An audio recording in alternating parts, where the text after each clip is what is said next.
Hi, everyone. My name is Shani Mohammed, and I am the Economic Development Specialist at Wilkes-Barre Connect. Welcome to Episode 3 of Connect Further. Connect Further is a video series featuring national thought leaders, industry experts, social innovators, and change agents discussing the post-pandemic economic and social landscape. We hope that by having these discussions, we're able to shape our recovery efforts, define our new norm, and establish the importance of coming together as a community to solve our most pressing social and economic issues. A new installment of this series is released every other Wednesday at noon, leading all the way up to our Wilkes-Barre Connect conference in November. Today, we're sitting down with Josh Miles. Josh is a brand-obsessed CMO, speaker, author, podcaster, vlogger, marketer, and caffeine addict, focused on helping others make their creative obsessions their profession. Josh is the Chief Marketing Officer for SMPS, the only North American organization for marketing and business development professionals in the AEC industries.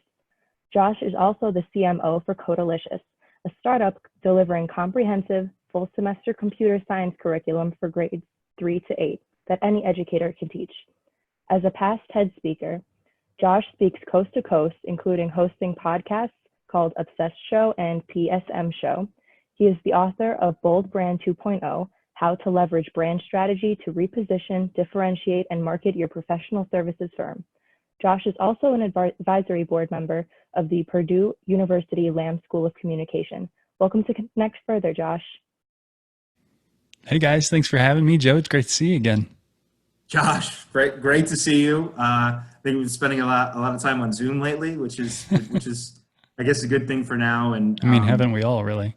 Yes, and I just want to say first and foremost to have Josh Miles on the program, and well, we could start right with author, podcaster, keynote speaker, and then the list goes on from there for about 4 or 5 pages of some Yeah, I things just you've like to done. say I like to do all the things. So if it's a thing, that might be on the list. Well, the important thing is you do all the things and you do them very well. And so that's why we're excited to have you on the show today, Connect Further. This is our 3rd episode, so excited to have you. And like we've been doing so far to start, first question is, how are you? I think you and I spend so much time talking about pilots and programs and different things that we're doing that sometimes we forget that basic question of how are you dealing with COVID? How is social distancing impacting you and how you're operating? Yeah, I mean, the short answer is I'm doing well. You know, I can't complain. I've been largely working from home for the last 2.5 years, so this shift to watch everybody else kind of get their feet set and get mobilized, was kind of fun. Like, oh, seeing other people find tools like Zoom and other tools that they can use to collaborate. That was just kind of like my normal week. So it's kind of cool to get everybody into the deep end of the pool with me and to realize like, oh yeah, you can have a meeting and not have to jump on a plane and not have to, necessarily be across the table. It's really great to see people in person, and I miss that element. But yeah, I can't complain about that. It's funny that the things that I'm pursuing right now are really different than I thought I would be. Even when all of this craziness started, I thought, man, this is while we're all locked down, I'm gonna write more, I'm gonna make more videos, I'm gonna create all these things. And the things that I've actually done are, increased the number of houseplants and built a raised garden and started a chicken coop. So those are very different approaches than where I thought it would be, 12 weeks into this or whatever we are at this point. But it's good, and glad to see the weather's finally cooperating now as well. Yes, it's nice. I actually threatened for a little bit, but I thought everybody on the team would kill me if I went outside to record this today in this interview. So I didn't want to chance it too much. See the sun blaring behind me, and it does feel good to be able to sit outside for a little bit and finally kind of enjoy. But I was not on your level. I'm a big proponent of Zoom. I use it all the time. Use Calendly for calendar. So I operate in that space, and so it's been interesting to watch people with animals roaming behind them, their kids interjecting. I've only had 1 or 2 instances where my teenage daughter is walking like a zombie behind me on her way to the kitchen. But yeah, so it's been difficult for some, but like you said yourself, and and I know you talked about, you saw our first episode with Kim. Kim's like, hey, this is how we live. We live Yeah, totally. remotely. And so for us, it's been a little bit easier. But one of the things I want to get into right off the bat, because you talked about, what you wanted to focus on more. And one of the things I loved is your podcast, The Obsessed Show. And some of the things you talk about in there, but what the premise is, and is really, you feature some of the most creative people I've ever come across. It's absolutely incredible. And so I want to ask you about that and some of the interviews that you've had lately. What are the sense that your guests are giving you? These unbelievable creative minds and designing and how they can kind of predict almost that future and engagement and on the experience side. What are they telling you? What are they seeing kind of that new norm going to be post-COVID? Yeah, it's interesting. I think there's something about the creative mind and design thinking in particular that just kind of allows you to open yourself up to the realm of possibilities, and that it's almost easier to predict what the future looks like. Not that you're actually predicting the future, you're just sort of pattern matching, right? You see these things, you've seen things happen before, and you're like, oh, when this happens, I know this creates this kind of response and this kind of reaction. Was just catching up with a friend of mine named Douglas Davis, who's in New York, earlier today. He's a designer and professor as well. And, just kind of talking through like the future of education, like what's it going to look like? What are colleges and universities going to look like? The school that he teaches at is smaller. So he was like, before we would have seen that as a detriment. Now we see that as an advantage because we can move faster. We don't have this huge campus that's like, something that could slow you down. And we look at our campus and think, this is Doug's opinion, not necessarily his school's opinion, but like, is that the set now? Is that the stage from which we record things, as opposed to the room where everybody has to come into? He's like, nobody's even thinking about, not only are students going to have to be back in the room around one another, but every professor gets exposed to that times however many sections of classes they're teaching. The exposure and the risk is really great for them. So it's always fun talking to creatives about these kind of things because they just see different sides of it. Yeah, and absolutely. And I recommend everyone, I guess, and like we do with all of our guests, we post every link. And now, Josh, your post might have to be multiple posts to connect everyone, but boldbrand.com, start there, get on there and start to explore and see. And I think you bring up a good point, education. And our guest for episode 2, Kat Lindroth from Social Contract, she's been playing in that space for a while. And, we talked openly about how COVID didn't create these problems. It just highlighted some of the deficiencies within these institutions. And I think the point that she made that I absolutely loved was that you go into any normal institution in 1950, and then you go in there in 2020, it's drastically different. Operations are different, how things are run, spacing, everything. But you go into a school in 1950, and you go into a school in 2020, it's the same thing. Mm-hmm. And it was an interesting point. It was really thought-provoking and interesting. And I think kind of ties in well. I love one of your last blog posts, I think it was in January, you talked about the chief future officer. And I thought it was an excellent commentary before COVID. And now it's even more relevant. So tell our audience, our guests, what's your thought behind what do you mean when you say chief future officer? Yeah, so it was really interesting timing on that post. I'd been invited to speak a few times late last year on this topic, and actually had a few more talks lined up that would have been this spring. And as most people, all of those conferences canceled, so we didn't do any of those talks as well. But I'd done enough talks on this that I thought, I need to get this committed to a post somewhere and just kind of get the story out there. But the concept here is that within our organizations, whose role should it be to really own the future? And one of the things that I was unpacking was it's not a really clear answer. A lot of people would say, well, our CEO is the visionary person. They're kind of the leading the charge. And I think that's nuanced, but it's a little bit different than who really owns the future. I think it's the CEO's job to set the vision, but is it the CEO's job to be watching out for everything that might be coming at them? I love this Mark Zuckerberg quote from, I think it was from like 2012. And he had this little book that they had designed internally. And there's a quote in there that said, if we don't design the thing that kills Facebook, someone else will.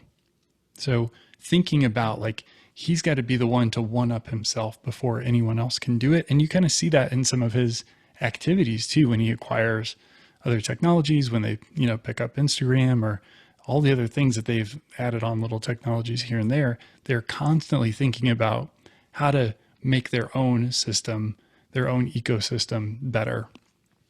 And so the question is, within your organization, large or small, somebody's got to be in charge of that. And if you're not, somebody's going to eat your lunch because nobody else is looking out for you. Nobody's looking out for what that future might hold for you. So interesting timing that was just a few months before COVID really hit hard. But yeah, we can go into that deeper if you want, or we can go into some of your other questions. Well, I think we're going to eventually come back to that, because I think even from our standpoint, as you know, we've had a chance to know each other for a little bit, and we're actually working on a project, which is exciting.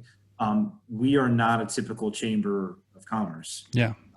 We realized that a few years ago, and kind of in that same vein of, we're going to be irrelevant if we don't start innovating and thinking long-term and being futuristic. And so, it kind of led our path to work with you and Codalicious and some things. So excited about that. And I think in that vein, from a chamber organization, we're membership driven.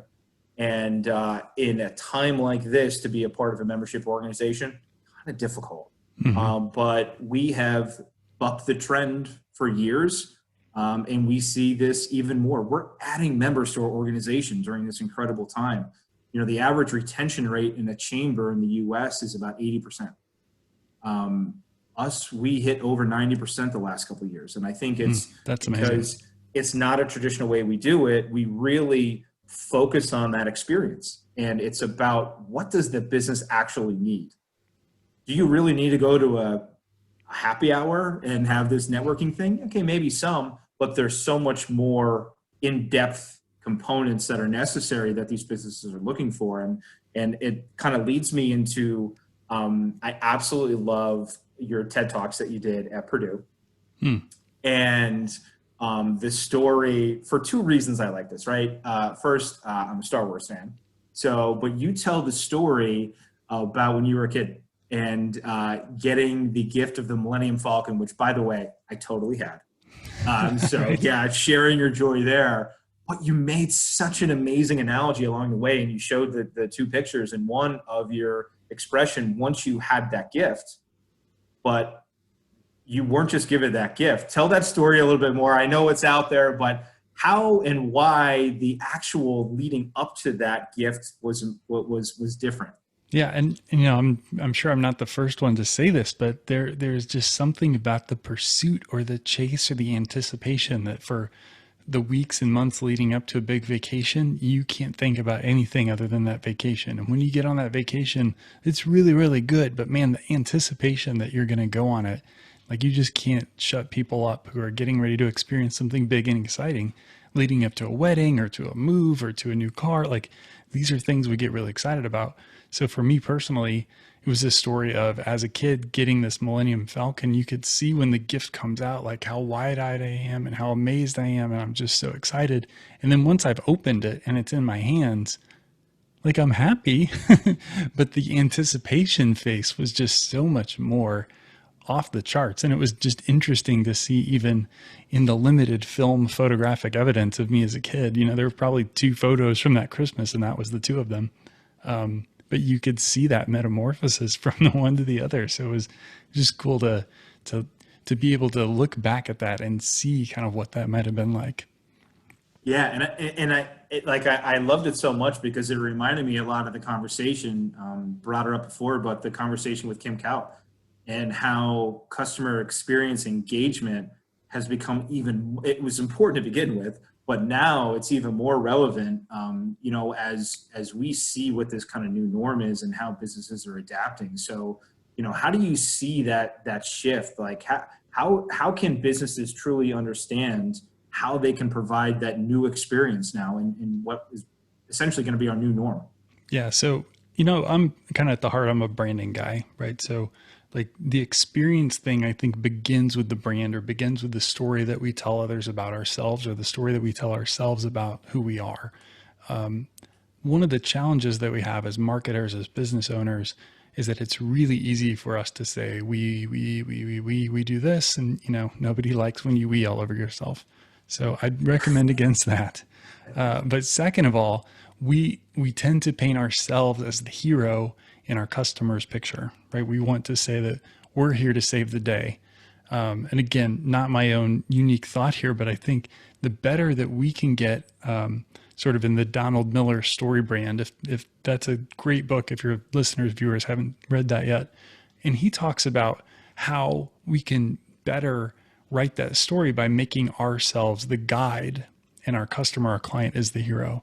So figuring out how to tell that story in a better way to set up that anticipation, if you will, kind of going back to the Millennium Falcon thing of, if you come alongside of us, or if you choose us, we'll come alongside of you and help you to win that next big thing, to help you to get that next big goal, to help you get to the next level.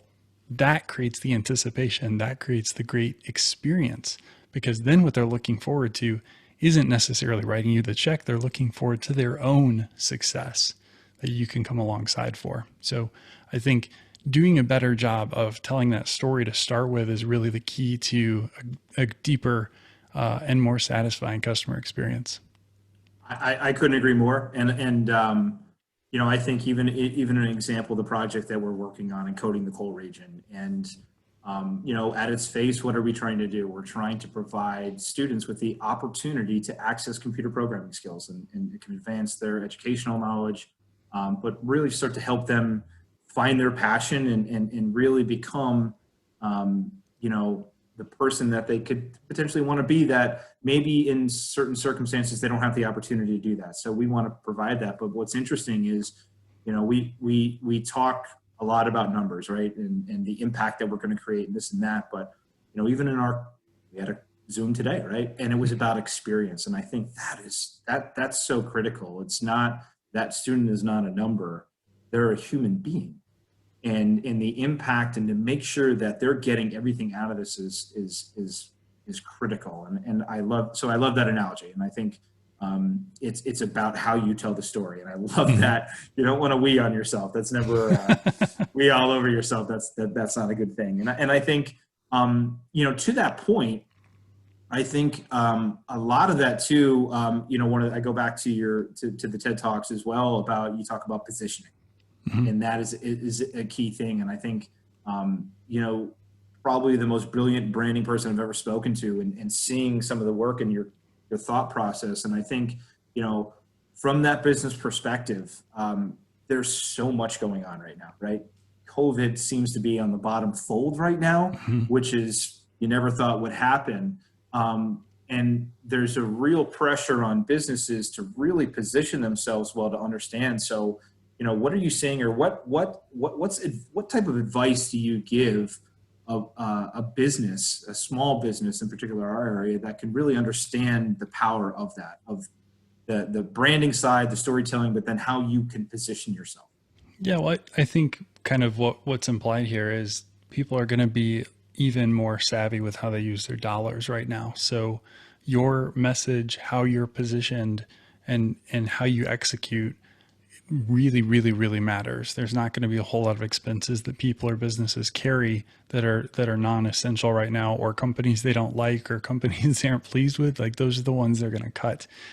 Was talking with someone else recently in the architecture and engineering world, and they said, now is not the time that clients want to make a change. If they have a trusted relationship, they want to keep that. This is not something that they want to go back to the drawing board and think about. So it's something you might stress on a normal year, but this year isn't the year to think like, oh, I know I'm keeping them happy, but they might just go out to market and check just in case. Like, this probably isn't the year. So if you're keeping your clients happy, that's number one. I think also it's important to think about, so for my main role is also within association, and we know that our members are there for the education and for the network, but they pay to be members. So this is a real expense to them and their businesses. So our strategy throughout all of this was, how do we stay indispensable to them? And really the bottom line is, how do we deliver even more value than what we were already delivering for the same dollars? Because they have a choice whether they want to renew with us or not. And it's our job to say, look, we know at the moment of need that you needed more, and we were here to provide more of that at no cost or free to all of our members. So, that's the kind of strategy I think that will get you through this kind of tough time. It doesn't mean you're going to come out ahead of where you were going into it. It doesn't mean you're not going to have tough moments, but I think being able to double down and really deliver on value, and again, how you tell that story about what the value is about, I think is important as well. Absolutely. And I think that's, I got to give credit to our team. Lindsay, our COO, Lindsay Griffin, and the whole team came together, and, which is rare for, again, kind of like an institution, like a chamber that is membership driven. We actually just opened our doors and we said, we don't care if you're a member. You're part of our community. Come in, let us help understand, even if it was a phone call, that there's something about how can you start to create value and how can you start to change, and really appreciate the work that you're doing on that end. And because it's tough. It's a tough time for all of us. And, someone's membership dollars are a true expense, and you got to make sure that you're delivering on that end. And I think, you continue to do that. And it's those organizations that can't are really going to be the ones that really struggle. And I think a lot of what we talk about in Connect Further is, looking to the future. And I know we talked about the chief future officer before. Look, you know me a little bit now. I'm definitely, that glass is more than half full for me. And I always try to see, hope in things, the future, the light at the end of the tunnel is not an oncoming train. And so from your point of view, what is your hope? What is your kind of guiding light coming out of COVID now that you see some real change that's happening? Or where do you see, what are you hopeful for in the future? Yeah, that's a great question. And I share with you the, as I like to call it, optimistic to a fault. If anything's going to get me in trouble, it's not something bad. It's something really good. So I'm right there with you. But yeah, I mean, it's the level set here is that literally nobody saw this coming. It's not that, I'm not getting political here. It's not that there weren't warnings about COVID specifically. I'm just saying that nobody saw this kind of future coming for the entire planet for months on end, and who knows how much longer it's going to go on. I think there are some obviously positives to this. If we're going to be the optimists in the room, it's an opportunity for us to step back and really focus on what's important. I think some of the really practical things from businesses, we have learned, for most of us, that most of our organizations can get along without everybody coming into a building downtown every single day, making the commute, doing, all the things related to that. We have learned that we can take a break. We have learned that we can make our own food. Some of us aren't too happy about that, but like we're figuring these things out. And, many of us in the US are fortunate enough to be able to do a lot of these things and still be able to get by. And I'm not playing down at all the hardships. There are lots of bad things as part of this, but I think some of the things that we have learned are almost these homesteady sort of things, where the early settlers had to teach themselves these similar kind of lessons. We get to do it with the benefit of the internet. So if you want to chop down a shrub or eat a mushroom, you can Google it before you do that and know the right way to do it. But in reality, I think it's just been a great mindset shift.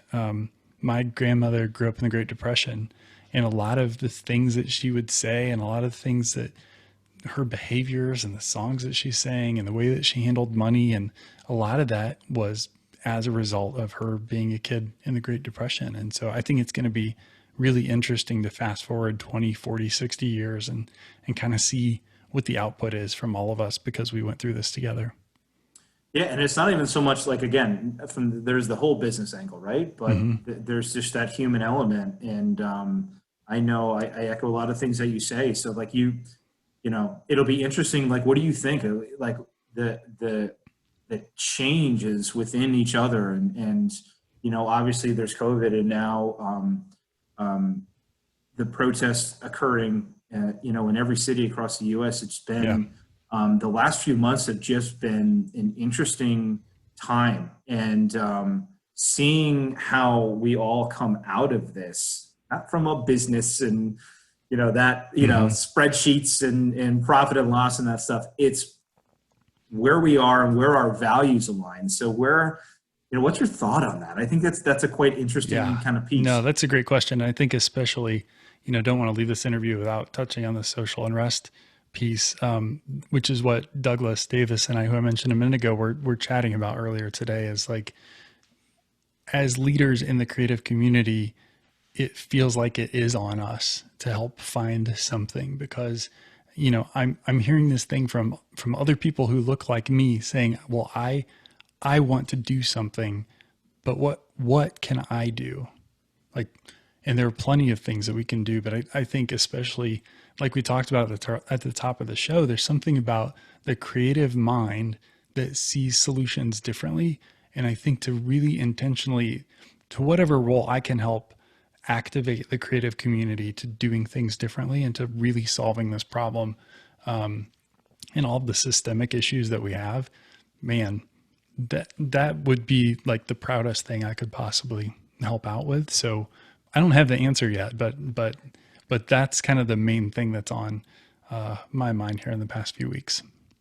Absolutely, and I think the one positive again with kind of this interesting time is people have time, right? And so I got a chance to talk to our good friend Sed Funches, co-founder of School.com, and I know I brought him up in our meeting today, and talked for a solid 2 hours this week, and it was an interesting um, conversation because I think we talked about in times of crisis, it seems like you lean upon government, you lean upon educational institutions, and those two institutions through COVID have you've seen a lot of holes been ripped apart there. And it's like, right now we're screaming for something. We're screaming Mm-hmm. for some type of leadership. And it's, I love your point because we talked about that, Seth and I, of like, I think it's it's that creative mindset. We need those creative people.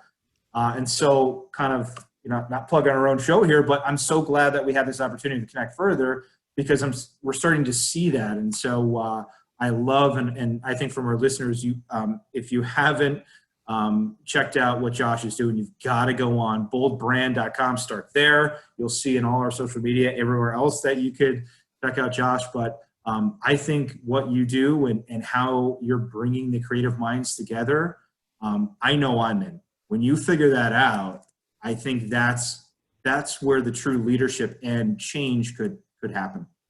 Well, and as long as we're here, this is an invitation to at obsessedshow.com. That's where the podcast is. If any of your viewers have thoughts or things that they'd like to contribute to this conversation, I'm all ears. So hit me up there on the contact form or tweet me, or I'm very reachable. Head over to obsessedshow.com and I'm sure you can find lots of ways. Yeah, no, and I think it's for our listeners. I think it's we have really focused even before COVID of really starting to capture kind of the next generation and just absolutely love their vision, the talent that they have, and they're always screaming for more. And I think this is a perfect, right place, right time for you to be on the show, because all of our listeners and guests and our young professional network that we have over 450 people locally that are in this core group, and that's where we want to push them. And I hope that they get onto your site. I hope they're flood you with comments, and knowing our folks, they totally are. And once they get on there, again, check out your podcast, check out the books that you've written, opportunity to connect with you. Once we finally get back and we're all green, that we could find a way to book you to come out and speak, and so many different ways that you can connect. And so again, post on all our social media, you'll be able to check out where to find Josh. And finally, Josh, as we kind of wind down, what has become a feature of our show on Connect Further is a lot of this material is really, in these interviews, are for two things. One, the whole focus is really, from our organization point of view, is to understand and talk to these amazing creative people, social innovators, just industry leaders like yourself, and just to see what is happening outside of our bubble, right? And to really take that to heart as we frame out what our recovery is, and again, kind of looking in the, being optimists that we can really create our future. We can recreate it of how we want it and how we want it to be. And so with that, this show has been great for that, but it also leads up to our conference, our Wilkes-Barre Connect conference, which is held November 18th and 19th. We haven't yet selected the date of which we're going to decide whether it's in person or virtual, but we're going to figure that out. And our guest last week, Kat Lindroth, the great co-founder of Social Contract, is actually coming on board to help put together our conference with us in a different way. But the focus last year, it was really about engagement. We had students from 15 different colleges and universities, students from 10 different high schools. We had that real entrepreneur and young professional flair in there, but had those industry leaders and the folks with the gray hair in there as well. And it was really kind of just like that excitement, right? That piece of like, hey, we could do this together. And as we transition into this year, it's about, okay, we're going to now do it together. And now with everything going on, everything just seems to be right in that space where we need to come together. And so what we've set up the conference this year is we're asking for challenges. And so we've had challenges come in from the state. We've had challenges come in from our guests on the show. They're coming in from everywhere and saying, hey, figure out how you could do this. And what we intend to do is we're going to post those challenges in our conference. And they're going to be workshops where that high school student sitting next to a nonprofit leader for 30 years, next to a manufacturing leader. And we're going to sit and we're going to come together as a community and build a framework of a solution to that, whether it's a social or economic challenge that comes our way. So what we like to do in this show is we like to issue a challenge to our guests. And so at this time, the great Josh Miles, Wilkes-Barre Connect, and the Wilkes-Barre Chamber issues you a challenge to issue us a challenge. What do you want us to address? What do you want us to discuss and feature at our Wilkes-Barre Connect conference in November? Okay, I've got a multi-part answer for you. Yes, first of all, we like that. The first thing you should address, because November 18th is my birthday, is you could celebrate the birth of Josh Miles. Noted. Don't actually do that. Done. No, too late. Really my too late. birthday. You should have never said that. Should have never said that. So second of all, I think you got to take care of yourself before you can help others. So this is the two-part thing. So the thing to take care of yourself, just as kind of a review of what we talked about a minute ago, I think it is so important for your company, organization, or you as a freelancer to learn how to tell your story to your market and really position yourself as the guide, as the helper, as the assistant, as the catalyst for helping other people get stuff done. And I think if you take the time to really figure out how to tell that story, there's nothing more valuable from a marketing standpoint that you can do all year. Once you've done that, figure out what you want to do during this COVID season to help somebody else. So we've talked about a whole lot of issues. There's no shortage of people in need right now. So find one thing you're passionate about and find one avenue you can take to make that happen during COVID. I love it. I love it because I think that is, honestly, that's the only way that we're going to get through this. And we have to heal together. And I think we have to learn together. We have to talk together. And I think that's how we could really, start to share the story that we want to share. And I love that. And I think for us, after we sing happy birthday to you at the conference and you blow out the candles, is there any other way, is there any other place you'd rather be on your birthday than Wilkes-Barre, Pennsylvania? I don't think so. It's top on my list. It's the vacation I'm going to be talking about the whole time before we get there. But no, I love that. And I think what it does is it aligns so much with what Kat talked about in our last episode. Her challenge to us was, don't worry about outcomes. Human connection. That's the focus you need to have. And I think, you offer that second piece to that of having us, when you start to heal together and work together, you form that bond, and now it's that opportunity to share that story. And I think it's a great challenge. I absolutely love it. So as we love to say, challenge absolutely accepted in this case. Well done. So, yes. So with that, Josh, one more thing, I'm going to plug it one more time, but again, it's going to be across all of our social media, all the different sites that you have. I keep saying boldbrand.com. That's just one. You could navigate through and find your way to everything else, but we'll make sure that our listeners get a chance to find every way they can talk with you. Want to give you kind of one last word of encouragement. We touched on it just like a little bit, but it's such a difficult time right now for people. And if there's one last kind of statement or want to say uplifting moment of hope that you can give our listeners during this time. Sure. Well, we talked a lot about how I feel like creatives have this little bit of a superpower to figure these things out. That is not something that has to be just creatives. I think what's intentional about that is the way we are taught and the way we learn in creative professions is to be super intentional about things and to focus on them and to really unpack them. Anybody can do that. So if there's a challenge that you're facing right now today, spend some time with it, focus on it, be really intentional about it, and then step away, and your creative mind will start to do the work for you. That's where we get those while I was driving or in the middle of the shower, or just when I woke up kind of moments of like, aha, I got it. So fill all that data into your head and kind of let the machine do the work for you while you're resting. Love it. I absolutely love it. And yeah, I have, I'm old school. I've got the tablet next to my bed. I've got, the tablet in the car, and it's just like, writing down. And I think that's tremendous advice, especially to, that you don't have to be a super creative person. You could be, again, that high school student. You can be that nonprofit leader. You could be that industry leader. You could be anyone. Your voice matters. And I think at this time, you can't remain silent. You have to talk.